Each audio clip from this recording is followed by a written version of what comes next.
जय श्री कृष्ण दोस्तों महाभारत कथा से तो आप भली भांति परिचित होंगे ही। महाभारत युद्ध क्यों, कैसे और किन योद्धाओं में लड़ा गया था, यह तो आपको पता ही होगा। और भगवान श्री कृष्ण ने किसका साथ दिया था। लेकिन इससे कई ऐसे योद्धाओं से जुड़े कई रोचक तथ्य और रहस्य भी है जिन्हें आपको जानना चाहिए।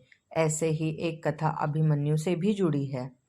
अर्जुन और सुभद्रा के पुत्र अभिमन्यु को तो आप लोग जानते ही होंगे कि महाभारत युद्ध में अभिमन्यु वीर गति को प्राप्त हो गए थे।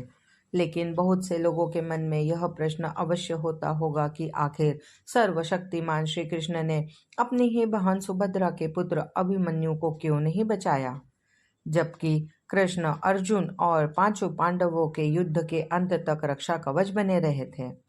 तो अभिमन्यु को क्यों मर जाने दिया।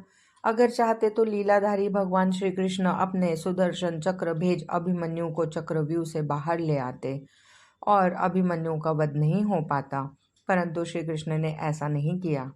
कहा जाता है जब भी धरती पर धर्म और सत्य की हानि होने लगे तो भगवान को नियति के अनुसार धरती से अधर्मियों और अत्याचारियों का नाश करना होता है, और इस उद्देश्य हेतु भगवान स्वयं धरती पर जन्म लेते हैं। और उनके इस उद्देश्य में सहायता हेतु विभिन्न देवी देवताओं को भी अपने पुत्र को भेजकर या स्वयं जाकर धरती पर जन्म लेना होता है।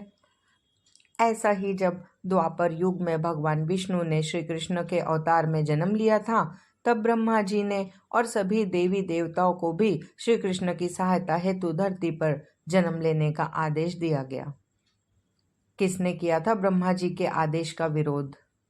ब्रह्मा जी के इस आदेश का सभी देवी देवताओं ने स्वागत किया था, परंतु चंद्रमा ने इस आदेश का विरोध किया और अपने पुत्र वर्चा को धरती पर जन्म लेने से इनकार कर दिया। लेकिन जब सभी देवताओं ने मिलकर चंद्रमा को समझाया कि धर्म की रक्षा करना ही हम देवताओं का परम कर्तव्य है और धर्म है, इसीलिए हम सभी को ब्रह्मा जी के आदेश का पालन करना है, यह हमारा दायित्व और कर्तव्य भी है। चंद्रमा के इस शर्त के कारण ही अभिमन्यु को मरना पड़ा था। सभी देवताओं के समझाने पर चंद्रमा मान तो गए, पर फिर भी उन्होंने एक शर्त भी रख दी कि यदि मेरा पुत्र धरती पर जन्म लेगा तो वह ज्यादा दिनों तक धरती पर नहीं रुकेगा और महाभारत युद्ध में अपना कार्य समाप्त होते ही वह मेरे पास लौट आएगा। इसके साथ ही वह युद्ध में अपने पराक्रम से बड़े बड़े महारथियों को भी चकित कर घोर युद्ध लड़ते हुए वीर गति को प्राप्त होगा और उनके इस अदम्य साहस को युगों युगों तक याद रखा जाएगा। दोस्तों, चंद्रमा पुत्र वर्चा ही अभिमन्यु थे, जिन्होंने धरती पर ब्रह्मा के आदेश का पालन कर श्री कृष्ण की सहायता के लिए जन्म लिया था।